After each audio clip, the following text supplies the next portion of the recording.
J'étais resté à marcher pieds dans ou en nu dans la rue pendant 8 ans, les passants me regardent avec un certain dédain. Mais ils ignorent que je suis le fils du patron d'une entreprise cotée en bourse. Quand j'entre dans l'entreprise, la réceptionniste me regarde avec mépris. Je lui demande de me laisser voir le président de l'entreprise, mais elle me fait attendre sur le côté. Bientôt, un groupe de gardes de sécurité me expulse. Je m'appelle Danny et j'ai disparu pendant plus de 8 ans. Quand je suis retourné dans l'entreprise de mon père, personne ne m'a reconnu. Mais je n'ai pas abandonné. Je suis entré à nouveau dans l'entreprise, j'ai essayé de prendre l'ascenseur, mais les gardes m'ont arrêté. Heureusement, j'avais appris les arts martiaux. Je me suis débarrassé d'eux rapidement, j'ai verrouillé la porte et en entrant dans l'ascenseur, j'ai utilisé une carte d'employé et je suis monté directement au dernier étage. Ignorant l'opposition de la secrétaire, je suis entré dans le bureau du président. Quand j'ai vu l'homme assis dans le fauteuil présidentiel, je suis resté très surpris. À ce moment-là, une femme est sortie de la pièce. Quand je l'ai vue, j'ai immédiatement réalisé que c'était mon ami d'enfance. Ward et Joy, juste au moment où j'allais parler, Ward a appelé les gardes de sécurité. Sans alternative, j'ai dû partir. Je ne comprenais pas pourquoi mes amis d'enfance me traitaient de cette façon. Plus tard, je suis retourné à la maison où je vivais avant, mais j'ai découvert que la serrure avait été changée. Je n'ai pu sauter au deuxième étage que lorsque personne ne me regardait. Tout avait changé, mais la seule chose qui semblait familière était la photo de notre enfance tous les trois. Quand je suis arrivé sur le balcon, je me suis souvenu comment nous jouions ici quand nous étions enfants. Je dois découvrir ce qui s'est passé. Dans l'après-midi, je n'avais nulle part où aller.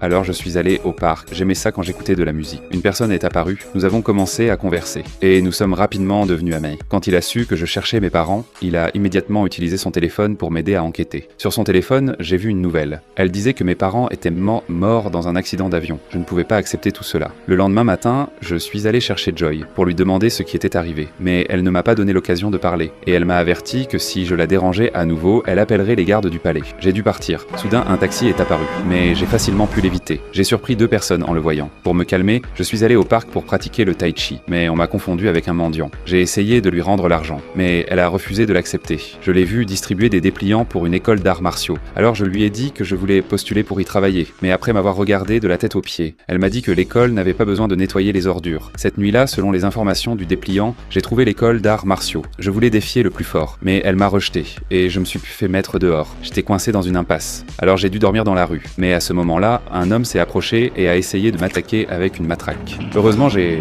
réagi rapidement et j'ai réussi à le maîtriser. Quand j'ai vu son visage, j'ai réalisé que c'était le garde du palais de Joy.